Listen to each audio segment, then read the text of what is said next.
Bonjour, je suis Isabelle Cornejo et j'accompagne des personnes à l'aide de l'hypnose humaniste à régler toutes sortes de problèmes, les problèmes qu'on peut rencontrer dans la vie de tous les jours, les différentes épreuves qu'on rencontre mais qui peuvent heureusement être transformées. Alors aujourd'hui j'avais envie de vous parler un peu plus de l'enfant intérieur. J'ai déjà fait une vidéo sur les symboles et les archétypes, donc l'enfant intérieur je vous en ai parlé brièvement, c'est un des archétypes. Et je voudrais aborder ce sujet aujourd'hui avec vous et voir un petit peu quel intérêt ça a d'aller voir cet enfant intérieur et d'en prendre soin. Alors je vais d'abord justement voir avec vous pourquoi, dans quel cas ça peut être intéressant de prendre soin de l'enfant intérieur. Ensuite, on verra ce que c'est qu'un archétype. Donc, bien que j'ai déjà fait une vidéo là-dessus, je vais vous rappeler brièvement ce que c'est et du coup, comment on peut l'utiliser. Ça sera le point suivant, vraiment, comment ça marche. Qu'est-ce qui fait que aller prendre soin de l'enfant intérieur ou d'un autre archétype, d'un autre symbole, ça fonctionne et voilà comment ça transforme. Et puis après, on verra en fin de vidéo quel effet ça a de faire une séance sur l'enfant intérieur. Voilà, qu'est-ce que ça peut transformer, qu'est-ce que ça peut vous apporter concrètement.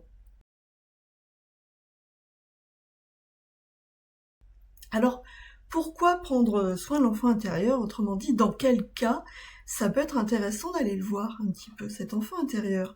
Alors, des cas, il y en a plein et la liste que je vais vous donner n'est pas exhaustive, mais voilà, ça vous donnera un petit peu une idée de quel peut être l'intérêt d'aller voir cet enfant intérieur dans quel cas ça peut être intéressant, dans quel cas, moi, quand je vous écoute, je vais me dire, ah, là, ça pourrait être intéressant de programmer une séance sur l'enfant intérieur, ça pourrait aider la personne. Alors, premier cas, ça peut être tout simplement quand vous êtes en manque de créativité, quand vous sentez que l'élan de vie, il est pas vraiment là, vous voyez que ça manque un petit peu d'enthousiasme dans votre vie, tout simplement parce que l'enfant intérieur, justement, il est spontané. Vous voyez, un enfant qui va bien, il est vraiment dans la créativité, il va s'inventer plein de jeux, il va faire plein de choses, il est dans cet élan. Donc si vous manquez d'élan, vraiment si la créativité elle est en berne chez vous, là ça peut être intéressant d'aller voir l'enfant intérieur. Ça peut être aussi, donc ça va parler à ceux qui ont en eux la blessure d'injustice. Ça peut être aussi quand vous avez l'impression que c'est toujours la faute des autres. Vous voyez, vous rejetez tout le temps la faute sur les autres. Ça va pas dans votre vie, oui, mais c'est à cause de machin, à cause de bidule.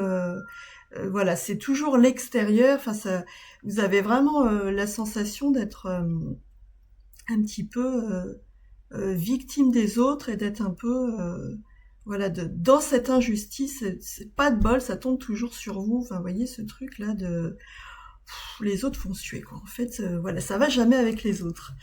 Ça peut être aussi quand vous êtes très très timide et que vous êtes vraiment dans la peur, que vous sentez que vous manquez d'autonomie et du coup vous sentez que vous êtes très dépendant des autres, qu'il y a vraiment ce besoin d'être validé par les autres, ou ce besoin d'être soutenu par les autres. Alors on a tous besoin de se soutenir les uns les autres, mais vous voyez là quand vous sentez que c'est vraiment extrême et que du coup vous vous sentez pas autonome tout simplement. Ça peut être aussi quand vous vous sentez emprisonné. Alors ça peut être, vous vous sentez emprisonné dans votre vie, dans votre foyer, dans votre travail. Enfin voilà, vous sentez que vous manquez de liberté, ça va pas. Il y a quelque chose vraiment qui vous contient. Ça peut être aussi, je parlais tout à l'heure de la peur ou de l'insécurité. Ça peut se traduire aussi par j'arrive pas à me mettre en avant ou j'ai peur de parler en public.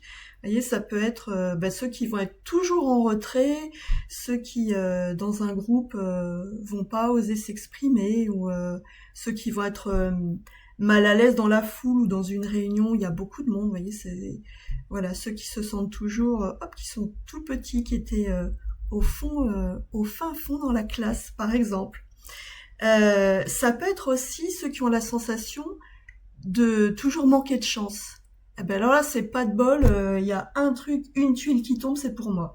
C'est vraiment, vous savez, ceux qui ont le sentiment d'être, qui se lamentent toujours parce que moi j'ai pas de chance, les autres ont de la chance, moi j'ai vraiment pas de chance. Et puis en plus, quand c'est comme ça, ça peut agacer la chance des autres. Vous voyez, c'est soit vous avez la sensation que c'est la faute à pas de chance. Vous connaissez cette expression? Eh ben voilà, ça me tombe encore dessus, c'est la faute à pas de chance. Ou alors, au contraire, ça peut être une espèce de je suis un peu jaloux des autres qui ont tout le temps de la chance. C'est pas juste, quoi. Les autres ont tout le temps du bol et moi, moi jamais. Ça peut être aussi ceux qui sont tout le temps dans la procrastination, c'est-à-dire je n'arrive pas à passer à l'action et du coup je remets toujours au lendemain ce que j'ai envie de faire et ce qui fait que je me sens un petit peu bloquée dans ma vie. Ce truc parce que on procrastine tous, hein. Ça nous arrive tous de dire bon là j'ai pas envie de faire ça, mais vous voyez, quand c'est vraiment récurrent et quand vraiment il y a ce truc de j'arrive pas à me mettre en mouvement. Ça peut être aussi ceux qui vont toujours faire passer les autres avant eux. Les besoins des autres sont toujours plus importants que ses besoins propres. Et du coup, moi, je pense pas à moi, mais non, je m'occupe d'abord des autres. Je suis très attentif ou attentive à ce dont les autres ont besoin. Moi, non, mais moi, c'est pas important en fait. Oh, moi, je verrai après. Puis du coup, quand c'est comme ça, on s'oublie parce qu'on on voit après, mais non, comme les autres sont plus importants, on les fait toujours passer en premier.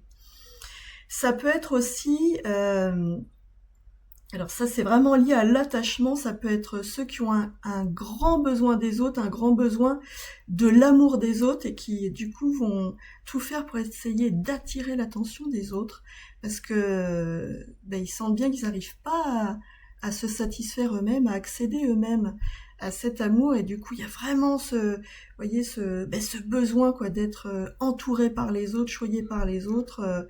Du coup, vous voyez, ça peut se traduire par un manque d'indépendance, une insécurité, comme on a dit tout à l'heure. Ça peut être aussi ceux qui vont se mettre en colère pour un oui ou pour un non. C'est ça va jamais et du coup je m'énerve tout le temps pour les autres, je pars au quart de tour, c'est plus fort que moi, hein, voilà, moi, c'est quelque chose que j'entends souvent, c'est plus fort que moi, je voulais pas le dire comme ça, puis alors c'est sorti tout seul, et du coup forcément ça complique les relations avec les autres, ou ça peut être carrément ça part tellement tout seul que je vais me piquer une crise de nerfs tellement je suis énervée. Ou du coup, je vais me mettre à bouder parce que je suis pas entendue, alors ça me fait suer, je me mets en retrait, les autres me font suer. Ça peut être aussi, alors là on va vers les cas les plus extrêmes, ça peut être ceux qui ont vécu des traumatismes enfants et qui du coup ont beaucoup de mal à s'en remettre parce que ce qu'ils ont vécu ça teinte vraiment toujours leur vie d'adulte. Et dans le cas le plus extrême, ça peut être quand vous n'avez plus goût à la vie, voire même vous avez carrément envie de mourir parce que non seulement cet élan de vie il est plus là, mais en plus il n'y a plus du tout cette envie de vivre. Là on est vraiment dans les cas les plus extrêmes où là moi il me paraît évident qu'il pourrait être bon d'aller prendre soin de l'enfant intérieur.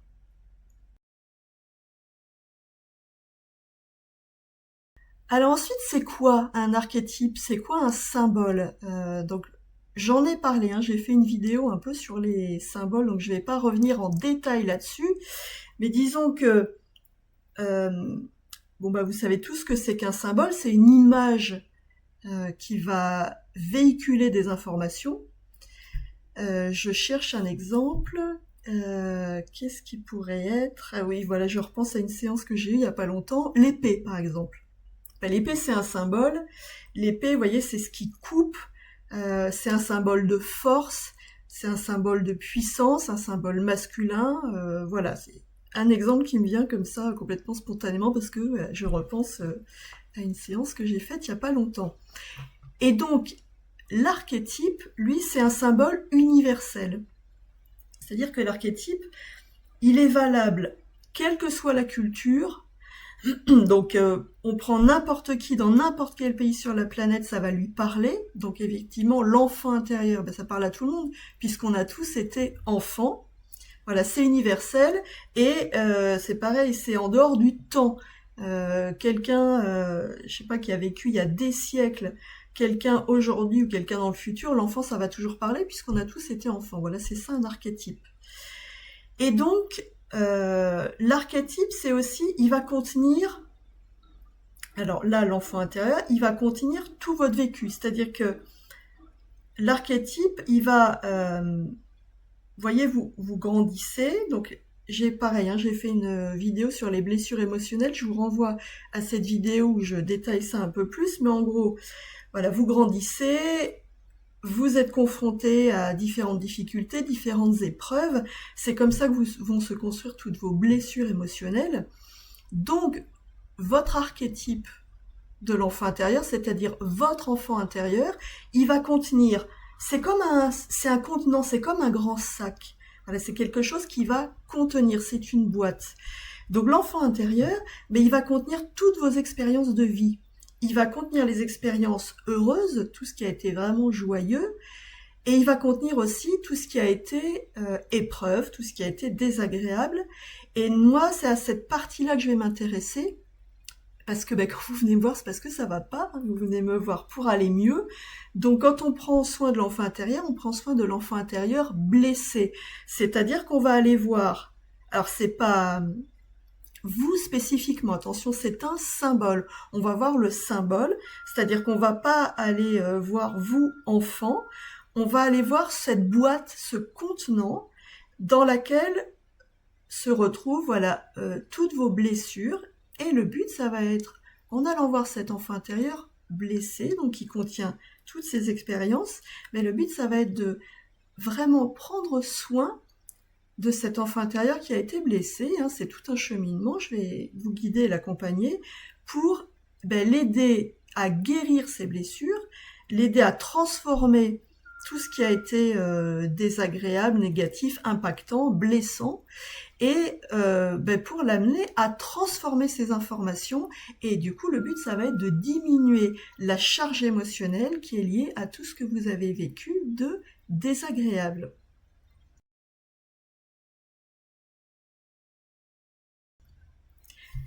Comment ça marche? Qu'est-ce qui fait que aller prendre soin de l'enfant intérieur, ça va transformer concrètement les choses dans votre vie?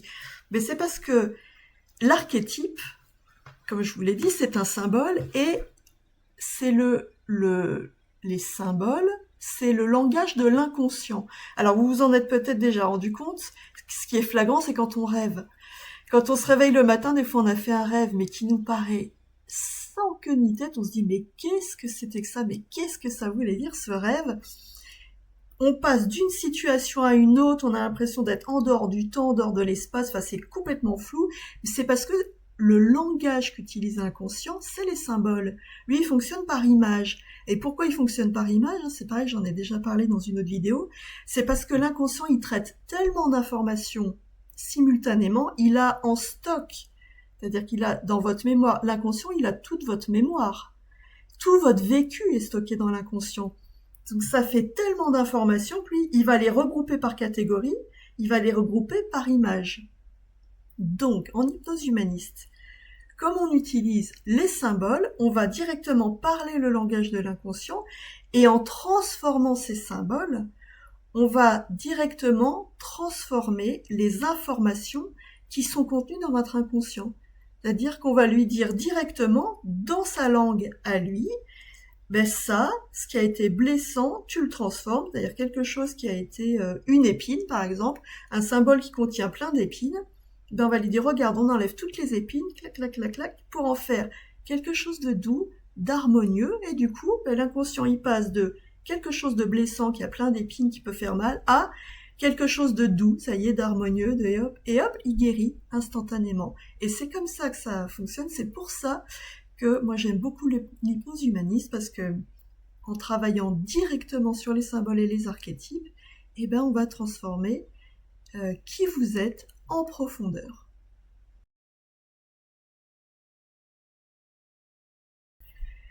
Alors quels effets ça a concrètement sur vous de travailler sur l'enfant intérieur? Qu'est-ce que ça va changer concrètement dans votre vie?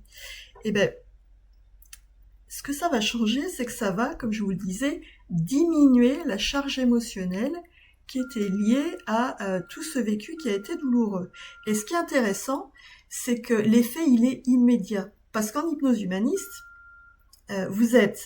on est en état de conscience augmenté, en super conscience, donc vous êtes à la fois dans votre corps et à la fois en train de, dans l'espace dans lequel vous allez transformer ce qui ne va pas en vous.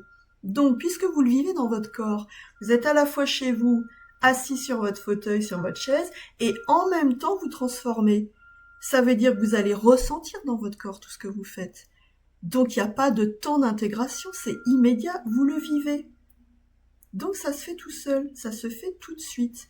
Donc, quand on a fini une séance avec l'enfant intérieur, pour moi, c'est toujours vachement émouvant de voir les gens ouvrir les yeux et de voir leur réaction. Et en général, les gens me disent tout de suite « Waouh, mais c'était incroyable, mais je me sens mieux, je me sens plus léger ou plus légère, je me sens différent. » Voilà, les gens le ressentent dans le corps, vraiment, c'est instantané. C'est, je me sens soulagée, je me sens plus moi. Voilà, je me sens redevenue moi. Enfin, vous voyez. Et ça, ben, comme c'est instantané et que vous le ressentez immédiatement, et ben dans votre vie, ça va se transformer immédiatement aussi. Donc ça peut être, j'ai eu des gens qui m'ont dit par exemple, et ben je me mets moins en colère. Vous voyez, je reprends l'exemple de tout à l'heure où je me mets en colère souvent, ça part tout seul. Vous savez, quand je vous disais, j'ai pas réussi à me contrôler, c'est parti tout seul, je me suis mis en colère. Et ben ça va être par exemple les gens qui vont me dire, c'est incroyable, je me mets beaucoup moins en colère, je vois les choses avec beaucoup plus de recul, la même situation qu'avant, je la vois avec du recul et du coup, ben, je m'exprime plus calmement.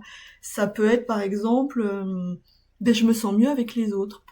Telle personne, par exemple dans mon travail, il y avait tel collègue, c'était compliqué, et là je sais pas ce qui se passe, mais je vois les choses complètement différemment, je me sens mieux. Ou ça peut être ben, dans la vie de famille. Bah voilà, ce qui m'énervait avant avec mon conjoint, avec mes enfants, bah là, pouf, ça coule, c'est beaucoup plus simple. Donc ça peut être, ben c'est bizarre, j'ai changé mon regard sur la vie, ce que je trouvais avant injuste. Maintenant, je prends les choses différemment. Enfin, vous voyez, vous pouvez reprendre la liste de tout ce que je vous ai donné tout à l'heure. Ben, tout ce qui était désagréable, impactant dans votre vie, eh ben, ça diminue. Il y a une espèce de prise de recul et vos réactions vont être différentes parce que vos sensations face à l'extérieur, la façon dont vous percevez l'extérieur, va être différent. Voilà. Voilà ce que j'avais envie de partager avec vous. Voilà en quoi ça peut être intéressant d'aller prendre soin de l'enfant intérieur. Et comme c'est une séance qui est vraiment importante, complète, enfin c'est un gros morceau l'enfant intérieur, on fait pas ça en première séance, vous voyez, on fait ça plutôt, allez, sur la deuxième, troisième, quatrième séance, quand vous avez vraiment pris l'habitude d'être en état de conscience augmenté, parce que vous voyez, c'est une séance qui nécessite vraiment d'être dans cet état de conscience, comme je vous y disais tout à l'heure, à la fois dans votre corps et dans plus grand que soi. Et bien l'intérêt, c'est que plus vous allez être en état de conscience augmenté, et plus les effets vont être immédiats et donc intéressants, plus ils vont être impactants, transformateurs dans votre vie. Voilà ce que j'avais envie de partager avec vous aujourd'hui. Et comme d'habitude, si cette vidéo vous a plu, merci de la liker, de partager. Vous pouvez aussi vous abonner si vous voulez être tenu informé des prochaines vidéos que je vais faire. Je publie une fois par semaine. Et si vous voulez me contacter pour prendre rendez-vous, donc je rappelle que je fais des séances en visio, donc où que vous soyez, ça peut se faire. Et donc mes coordonnées sont dans le descriptif de la vidéo. Et moi je vous dis à bientôt pour une prochaine vidéo.